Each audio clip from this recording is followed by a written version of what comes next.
Still about this Outlier book, right? Awesome. This statement put on Russ from nothing. Like, it seems like for you to succeed is a combination of nature and nurture, in the sense of like you're raised in the right environment, you have the right genetics. Mm-hmm. I kind of felt that it's kind of condoning like this idea that there's agency in your life. Like if you're born in a particular environment, Mm-hmm. you're kind of stuck in that environment. So I guess my question is like, how do you factor in things like grit? Because you can acquire grit like on your own in life in general. Right. No, I understand where you're coming from by saying that, but I think my view on it, right, when Malcom Gladwell is talking about these people who succeeded, right, I think what I found so motivating about it, in my eyes, is that it's not about being in the right place at the right time. It's about also taking advantage of the opportunities that surround you. In other words, Bill Gates, right? You know, the example. He is in this wealthy suburb in Seattle. His parents were well off. And the school where he was, in elementary school, they got a computer. At a time when computers were not even found in all universities, he had a computer in his school. Now, Bill Gates decided to take the time to learn more about programming, right? He was going there, every day, learning how to code, and eventually he comes up with MS-DOS, which becomes Microsoft, right? So one could say, why didn't the other kids in that school become also Bill Gates? Or the most wealthiest person in the world, right? They were in the right place at the right time, but they didn't take advantage of it, right? So that's what leads me to believe that one of my main takeaway is that it's all about taking advantage of the opportunities that surround you. And you may not know what that opportunity is, right? In the example of the Beatles, right? I'm sure they all wanted to be great musicians, right? And practicing so much, they constantly 10,000 hours, right? Which I'm sure we're going to talk about. These were people who just were playing all the time in Hamburg, right? In the UK. They play so much time with each other. The next thing you know, they develop that chemistry, that rapport that allowed them to, hey, how about we write this thing, right? How about we put this kind of guitar, riff to it? Next thing you know, they have the chemistry, they start to develop these amazing songs, and they became a phenomenon. I don't know if people today realize like how big the Beatles were at the time. Like they had never been such a global band, right? Like a super band. So I think that's my takeaway, right? It's all about taking advantage of the opportunities, not only being in the right place at the right time, but taking advantage of those opportunities that surround you. That's fair. This the question is, how do you know what opportunities are? I mean, it's kind of like a weird question to ask. How do you know what opportunities are in front of you? If that makes sense. Like, I think all these people were curious, right? Bill Gates was curious about programming, right? Oh, that computer, how does it work? You start putting in the time, right? The Beatles were curious about music and like practicing together, even if they were forced to it at that bar, right? But they were practicing every day, right? They're curious about music. So, what other example? Can you think of another example in the book of people who are? Is it that the John Flohm? Is it Joe Flohm's his name? Is that the right name? What did he do? The Jewish Joe Flohm, sorry. Jewish, is it lawyer or something, if I'm mistaken? I don't remember that name. Yeah, could be mistaken. You remember what he did? Like what was I'm not sure he did exactly. The 3 lessons from Joe Flohm, so what's the end of the book? The 3 lessons that we learned from him, like something about the disadvantages that you have could be advantages. Oh, well, but look at that, right? How to find opportunities when there's strengths and weaknesses, and it's like, how can I turn this weakness, this disadvantage into an advantage, right? Well, then that could be an example. Oh, the example, how about the people from the Canadian hockey team? Like they were all born around the same time, right? I think I can make the argument that, well, these are people who were curious about hockey. They decided to spend more time at it. They happen to be born at a time in the year where they are more developed than their peers, right? They're bigger, just from the very fact of being older, they're bigger, more muscle, more growth than their counterparts who are born 11 months later, right? So, to answer your question, how do we know what opportunities to take advantage? I think curiosity leads you there. Curiosity allows you to explore these opportunities, right? And then once you put in that time, those 10,000 hours to master that thing, the only way to achieve that is by having passion, by finding something that you're curious about, that you want to learn more, that you're willing to devote all that time. Because if you're not passionate, you're not going to devote 10,000 hours to, in my case, to statistics. I don't like statistics, man. I'm not going to be doing 10,000 hours of that. Right? So, with that note, I have I guess, a slight concern about that. I mean, I guess the idea is that you need to spend time, putting the hours to get better at something. I agree entirely. Right. I have concerns about, is it like a 10,000 rule to mastery? Is it like set in stone needs to be 10,000 hours? Because for example, I like programming, for example. If you spend 10,000 hours programming, sure, you probably master the art of programming. Mm-hmm. But maybe you can get there faster by, say, building like real-world projects, taking on very challenging tasks, having a mentor to guide you along the way. Mm-hmm. There's steps you can take to, I guess, shorten that time or so, I think. Mm-hmm. So I guess is it like a 10,000 rule? Like, is it set in stone that you must spend 10,000 hours to master the skills? It's more just put in the hours and I guess be intentional about what you do with the time you spend. No, I see your point, right? Like, I'm pretty sure there's some very successful people out there, right, that achieve that level of mastery in less than 10,000 hours, right? I'm pretty sure. I think this term of the 10,000 hours became very popular in today's society because of this book, right? However, he grabbed that term from this other social scientist, right? Who was the one who wrote the academic paper, who did some studies and was able to find that this was the number. If there was a magical number, he found evidence showing that 10,000 hours does the trick, right? But just like everything, it's a curve. So there are some people who can do it before 10,000 hours, right? And there's some people who are probably going to take them even more than 10,000 hours, right? I believe. But I think here what's relevant is something that the concept of deliberate practice from the book Thinking Fast and Slow. Yeah. Right? Who was the author? I'm not sure. Thinking Fast and Slow. I'm blanking out on the author name, but it is the concept of deliberate practice. So he's saying 10,000 hours of say I want to learn statistics, right? Yeah. Because I want to master it, right? If I'm just watching YouTube videos here as I'm eating or cooking and just kind of paying attention to a podcast about it, right? That's not going to get me there. Yeah. Right? No, you need to have 10,000 hours of deliberate practice, of me sitting down and trying to solve those problems, of me being in a class where I'm actually learning from somebody very pinpointed to the thing that I want to solve, right? So it's very deliberate, that's the key word, right? So it has to be pinpointed, really tackling the obstacle head on, right? Not just passive learning. So I think what can help you get there, even if it's not the 10,000 hours, fully 10,000 hours, I think as long as you have that deliberate practice, constant, to master the craft. In this case, Bill Gates, learning how to program, but actually sitting down and programming, not just casually, learning about it. But I feel there must be some natural proclivity. So, for example, say I wake up tomorrow and I say I want to play basketball, and I'm say 5'2" or something. I might spend 10,000 hours. It might be intentional, but I mean, just height was just not going to work for me.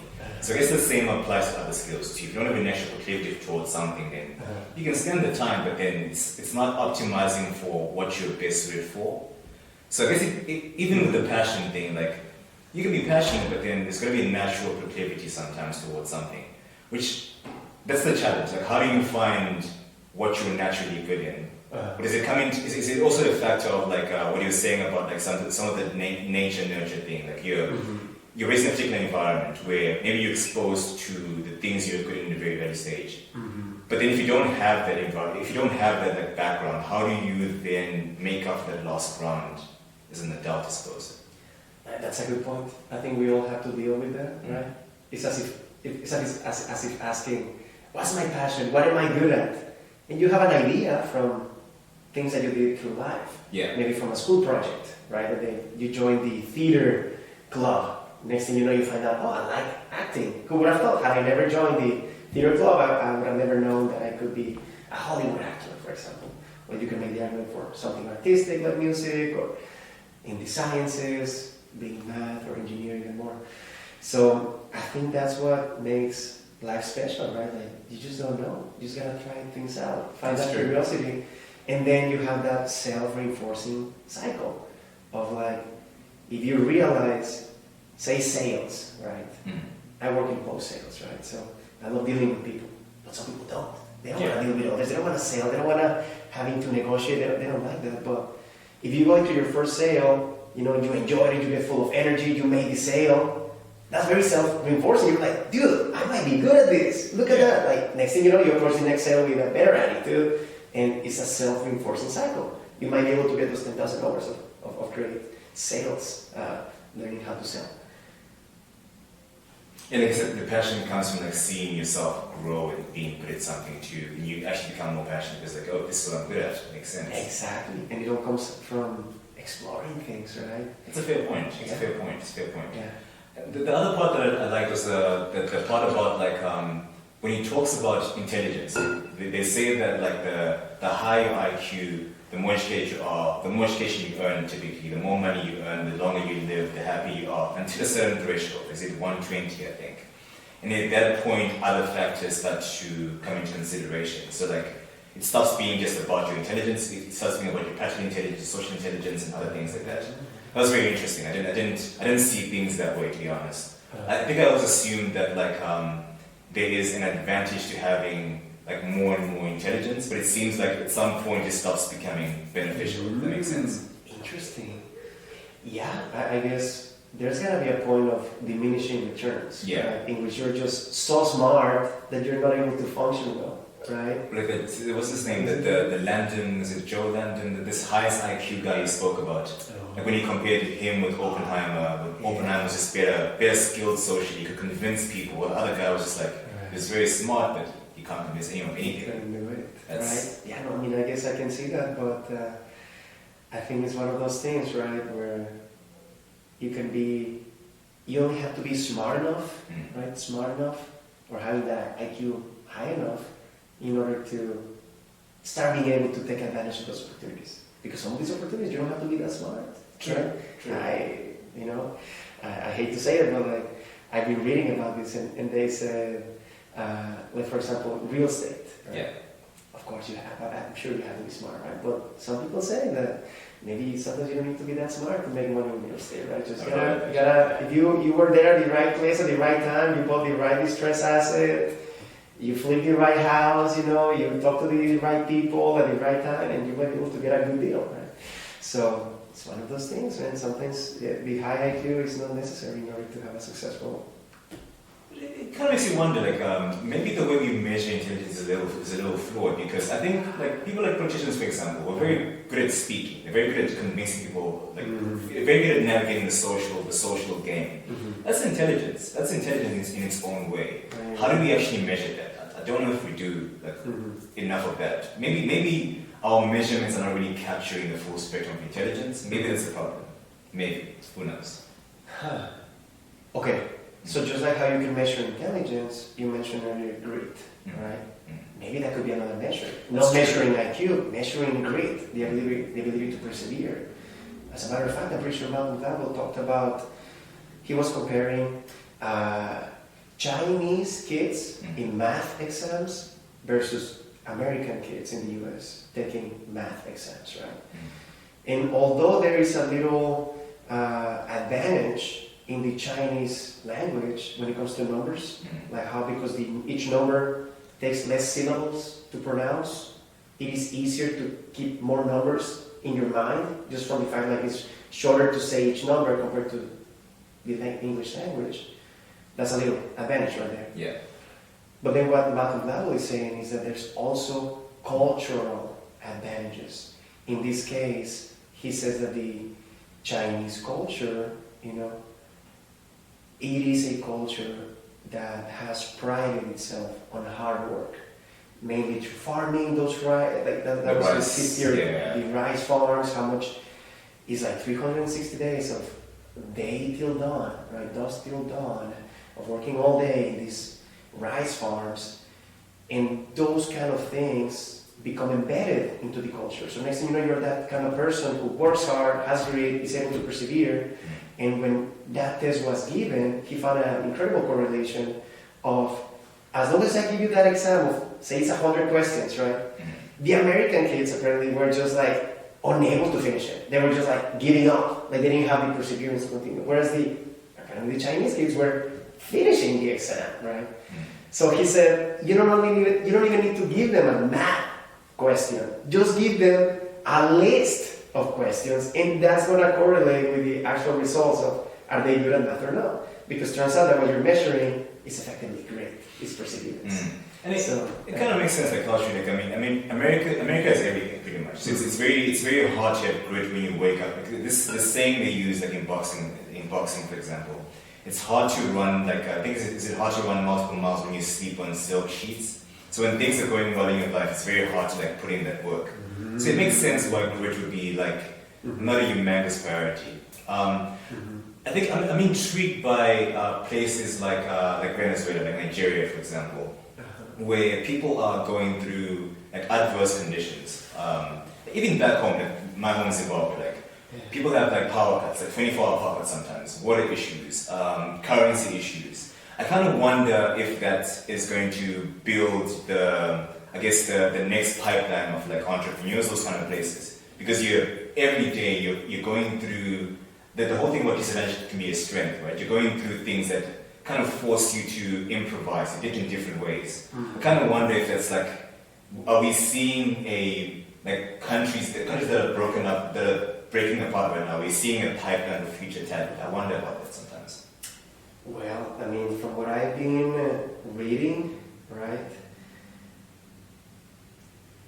the easy times create weak people. Yeah. Right? Harder times create stronger people. And that is true of people here in the US, right? Like, say, Mark Cuban, right? I heard him multiple times, right? Saying, like, his biggest fear is having kids who are spoiled and who just don't care about working hard and making something out of themselves, right? Yeah. That's his biggest fear.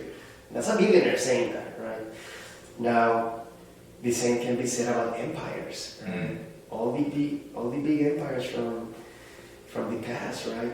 They all get to the point where they're just enjoying the good life. They take it easy, they stop working as hard, stop being as productive. Next thing you know, there's infighting within the country. Next thing you know, the rich become richer, the poor become poorer. There's a revolution and the empire goes down, right? That has happened with the British Empire, the Dutch Empire, the Spanish, the French.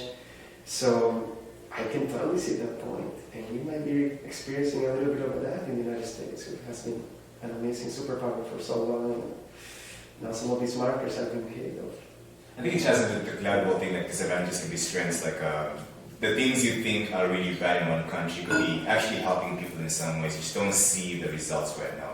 The results come later on. We're not sure when, but the results will come later on, presumably. I'm hoping, right? I can only see, imagine if they're going through those conditions, right? And they're working hard at it. I believe either those conditions are going to, as you mentioned, they're going to make you stronger or take you out. And those who survive, those who are able to, turn these disadvantages, these obstacles into a success, into surviving, into making more out of it, that's the kind of people that are going to create a better future for their country.